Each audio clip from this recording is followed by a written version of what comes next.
الحمد لله رب العالمين والعاقبة للمتقين ولا عدوان إلا على الظالمين وأشهد أن لا إله إلا الله وحده لا شريك له ولي الصالحين وأشهد أن محمدا عبده ورسوله وصفيه من خلقه وخليله سيد الأولين والآخرين اللهم صل عليه وعلى آله وصحبه ومن اتبعهم بإحسان إلى يوم الدين أما بعد.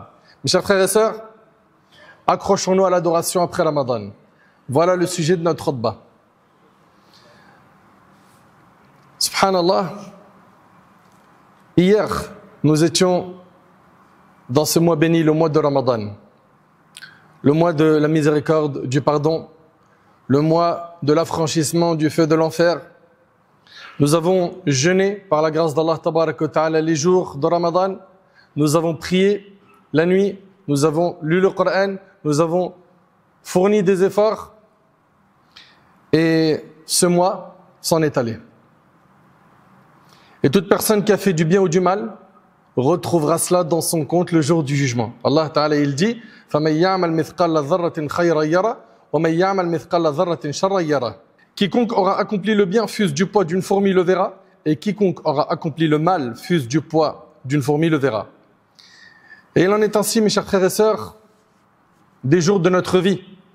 Ce sont des étapes que nous franchissons, jour après jour, sur notre chemin qui mène vers Allah subhanahu wa ta'ala. Chaque jour qui passe diminue notre durée de vie et nous rapproche de notre rendez-vous avec Allah tabarak wa ta'ala. Allah ta'ala il dit يَوْمَ لَا يَنْفَعُ مَالٌ وَلَا بَنُونَ إِلَّا مَنْ أَتَى اللَّهَ بِقَلْبٍ سَلِيمٍ يَوْمَ تَجِدُ كُلُّ نَفْسٍ مَا عَمِلَتْ مِنْ خَيْرٍ مُحْضَرًا وَمَا عَمِلَتْ مِنْ سُوءٍ تَوَدُّ لَوْ أَنَّ بَيْنَهَا وَبَيْنَهُ أَمَدًا بَعِيدًا. Le jour où ni les richesses ni les enfants ne seront d'aucune utilité. Le jour du jugement, ta richesse elle servira à rien. Tes enfants ne te seront plus utiles. Allah Ta'ala dit, sauf pour celui qui viendra à Allah avec un cœur sain. Ce qui te sauvera le jour du jugement, c'est de présenter à Allah un cœur sain, ce membre qui est le plus important du corps. Certains de nos frères et sœurs ont mal compris les choses. Ils pensent que Ramadan c'est un objectif. Ils ont mis le paquet pendant Ramadan et après Ramadan il n'y a plus rien.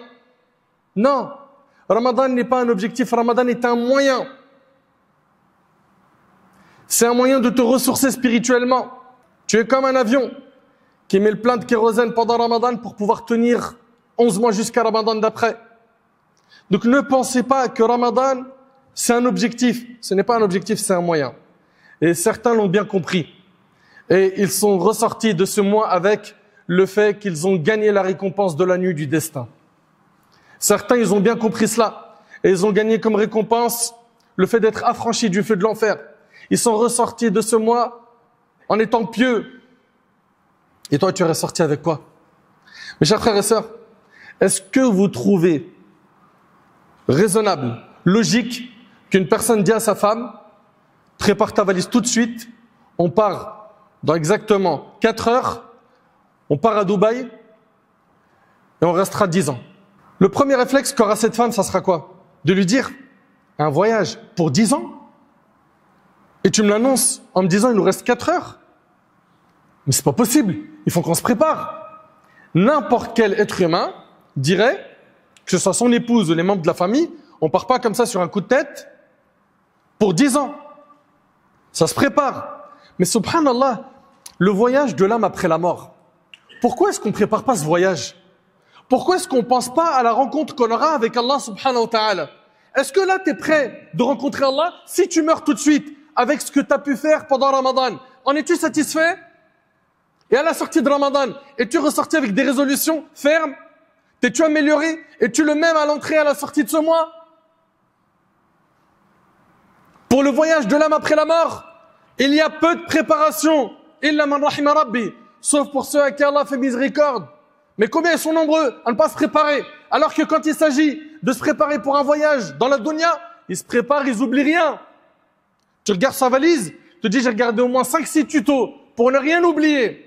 Subhanallah, et quand tu vas rencontrer Allah, qu'est-ce que tu as préparé pour ce jour?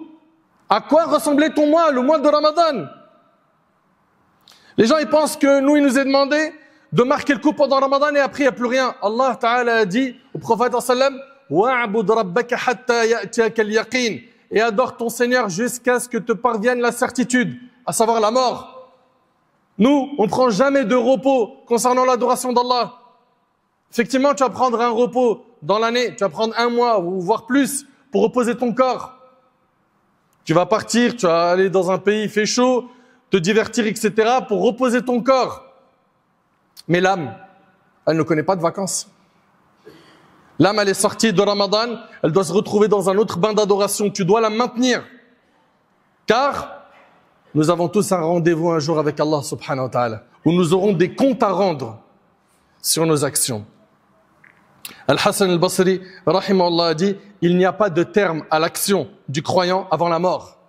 Et il a récité le verset, et adore ton Seigneur jusqu'à ce que te vienne la certitude, c'est-à-dire la mort. Allah Ta'ala a dit, Ya ayyuhalladhina amanu, ittaqullaha haqqa tuqatih wa la tamutunna illa wa antum muslimun. Ô vous qui croyez, craignez Allah de la crainte qui lui sied et soyez entièrement soumis à lui, à Allah, jusqu'à la mort. Faut que tu comprennes que cette vie, elle va prendre fin un jour. Un jour, tu seras plus des habitants de la terre, tu seras sous terre. Et c'est là où tout commence. Lorsque tu es dans ta tombe, là, il y a le voyage de l'âme après la mort qui débute. Et la tombe, ça sera soit un jardin du paradis, soit un trou de l'enfer. Et tout cela, c'est en fonction de tes œuvres. Qu'as-tu préparé pour cette rencontre avec Allah subhanahu wa ta'ala? Donc mes chers frères, mes chères sœurs, s'il vous plaît, Allah yabarik fikum. Attention à ne pas revenir au péché que vous aviez l'habitude de faire avant Ramadan. Il y a des gens, on l'a entendu, on l'a vu parce qu'ils l'ont affiché sur le net. Ils ont dit, pendant Ramadan, on arrête, mais sachez-le qu'après Ramadan, on reprend. Subhanallah.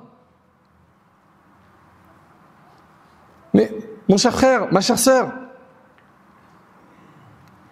ce haram que vous êtes en train de faire, que vous diffusez, t'as pas peur de ses conséquences sur terre et dans l'au-delà? Ne soyez pas de cela.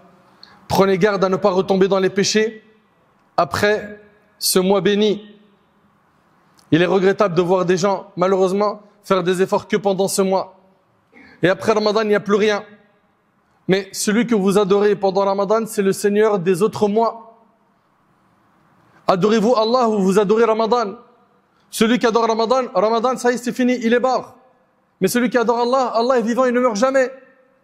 Réveille-toi, ya Abdallah. Serviteur d'Allah, réveille-toi. Ma sœur, réveille-toi.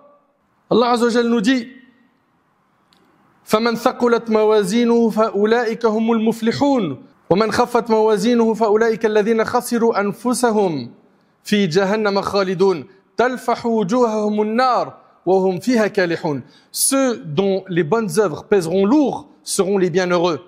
Ceux qui auront fait beaucoup de bonnes actions seront les bienheureux le jour du jugement. Quant à ceux dont les bonnes œuvres seront plus légères que leurs péchés, voilà ceux qui auront causé leur perte et qui demeureront éternellement dans la géhenne. Le feu brûlera leur visage et leurs lèvres se crisperont de douleur. Subhanallah. Tu as fait des efforts pendant Ramadan, même un petit peu, lâche pas après Ramadan. Ce n'est pas possible qu'à la fin de Ramadan, tu oublies tout et tu lâches tout, tu abandonnes tout. Ne sois pas de cela. Ne détruis pas tout ce que tu as construit. Subhanallah, tu sais, on vient de sortir d'une saison bénie. Elle a l'image de quelqu'un qui a eu un chèque à blanc d'un grand montant. Imagine quelqu'un qui te donne un chèque à blanc, signé, d'un grand montant. Et tu prends le chèque, tu le brûles. Mais celui qui profite pas après Ramadan pour être constant, c'est le même. Celui qui après Ramadan n'est pas constant, il est semblable à ce dernier. C'est comme si qu'il avait brûlé un chèque de valeur. Ahbab al-Kiram, après Ramadan, les gens sont de plusieurs catégories. Il y a ceux qui ont continué les efforts.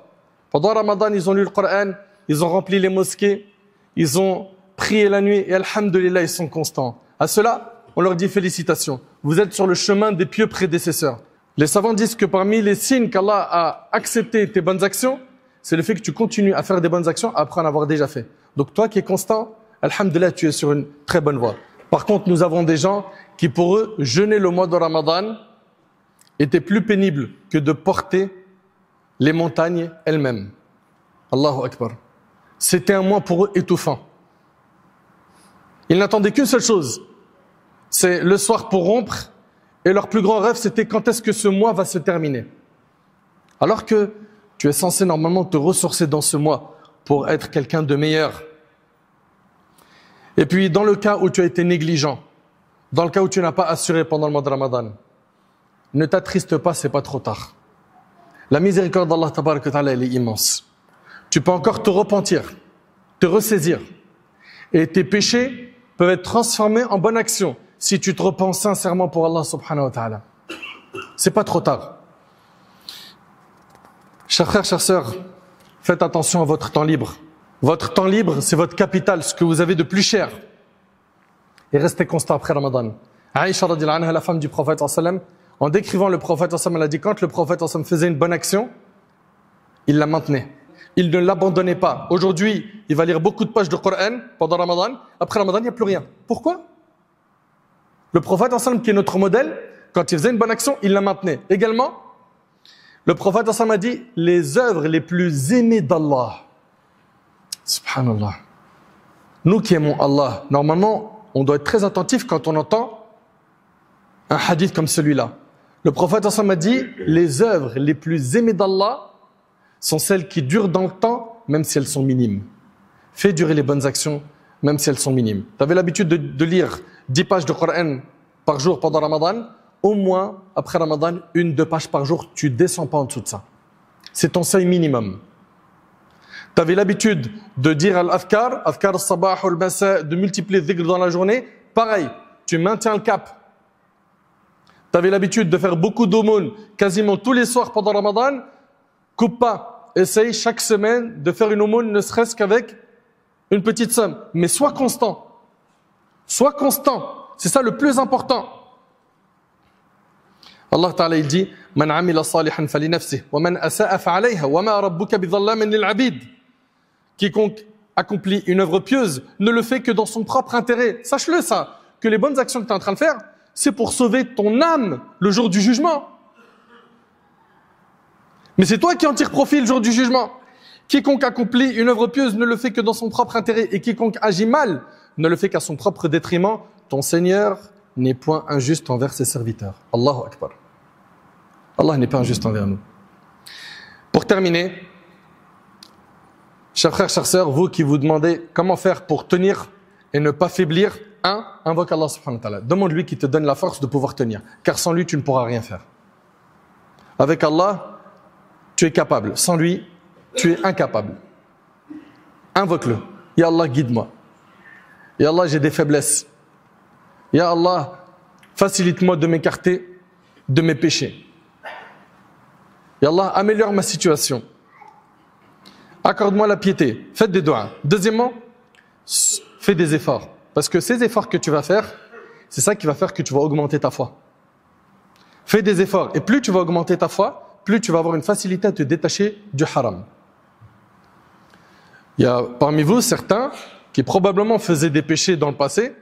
Maintenant, aujourd'hui, c'est loin derrière. Pourquoi? Parce qu'ils ont augmenté leur foi. Ils se sont rapprochés d'Allah. Et maintenant, ça y est, c'est du passé. Et Allah Ta'ala dit وَالَّذِينَ جَاهَدُوا فِينَا لَنَهْدِيَنَّهُمْ سُبُلَنَا وَإِنَّ اللَّهَ لَمَعَ الْمُحْسِنِينَ. Et quant à ceux qui luttent pour notre cause, nous les guiderons certes sur nos sentiers. Allah Ta'ala il dit que ceux qui font des efforts pour lui, Allah il va les guider sur le chemin qui mène à lui. Allah est en vérité avec les bienfaisants. Comprends donc qu'il te faut une détermination, une volonté ferme d'être constant, de faire les efforts jusqu'à ton dernier souffle. Troisièmement, on a dit invocation, poursuivre les efforts. 3, la fréquentation. Ja'far ibn Muhammad a dit, chaque fois que je ressentais un relâchement spirituel, qu'est-ce qu'il allait faire? Il allait tenir compagnie à Muhammad ibn Wasi'. Juste, subhanallah, dès qu'il le voyait, vous savez qu'est-ce qu'il disait? Il disait, le fait juste de le voir, cela me redonnait la motivation pour toute une semaine. Allahu Akbar. Il y a des gens, quand tu les vois, ils te rappellent Allah. Il faut que dans ta fréquentation, tu aies ce type de personnes. Cherche-les. Et j'aimerais te poser une question. Ramadan, il est terminé. C'est quoi ton plan pour tenir jusqu'à Ramadan d'après? Quelles sont tes résolutions? Est-ce que tu as pris la résolution de souder tes prières, de les faire à l'heure? Quand tu sais que l'heure de la prière, elle est rentrée tout de suite, tu vas faire le wudu et tu pries?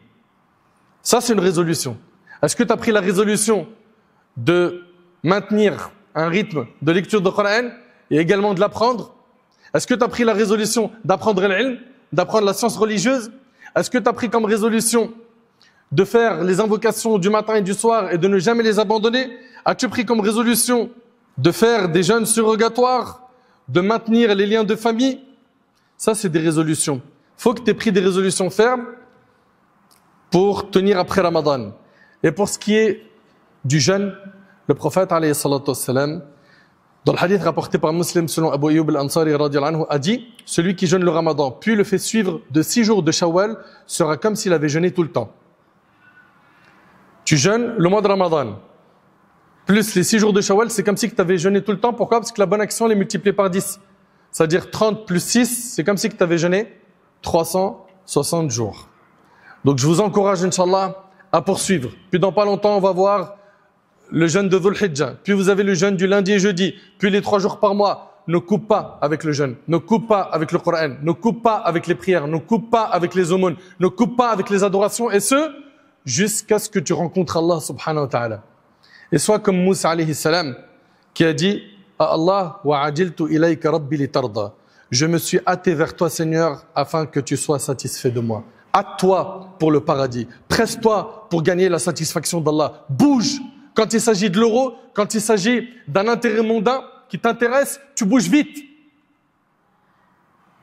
Tu mets en stand-by tous tes projets pour cette proposition très intéressante que tu as eue. Là, il s'agit de l'Jannah, mes frères. Mes sœurs, il s'agit du paradis. Hâtez-vous. Hâtez-vous. Ne soyez pas feignants. Ne soyez pas paresseux. J'implore Allah tabaraka wa ta'ala de faire de nous des personnes pieuses. J'implore Allah tabaraka wa ta'ala de nous accorder la constance. J'implore Allah subhanahu wa ta'ala d'accepter les efforts qu'on a pu fournir pendant ce mois.